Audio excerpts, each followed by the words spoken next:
Côte d'Ivoire. Un réseau torture des migrants africains. Le bureau du procureur général a déclaré que les migrants étaient emprisonnés dans des conditions cruelles et dégradantes. L'opération des forces de sécurité a permis de retrouver 28 corps de migrants originaires d'Afrique subsaharienne dans une fosse commune, près d'un centre de détention illégal. Ce centre, géré par un réseau criminel, contenait 76 migrants capturés illégalement, selon les autorités locales.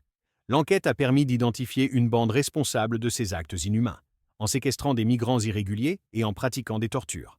Le bureau du procureur a précisé qu'on a arrêté 3 personnes, un Libyen et 2 étrangers, dans le cadre de cette affaire.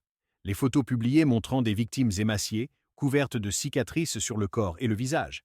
La Libye, plongée dans un chaos politique depuis la chute de Kadhafi en 2011, est devenue un centre majeur du trafic d'êtres humains. Gouvernée par 2 exécutifs rivaux, elle abrite des dizaines de milliers de migrants d'Afrique subsaharienne en quête de l'Europe.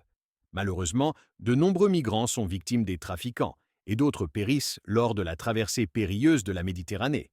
En janvier, une autre affaire a révélé une bande criminelle accusée de torture sur 263 migrants en situation irrégulière. Le bureau du procureur a ordonné l'incarcération de 2 suspects responsables de ces violences.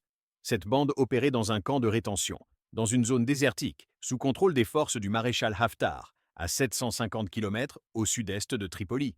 En mars 2024, une fosse commune contenant 65 corps de migrants a été découverte dans le sud-ouest de la Libye.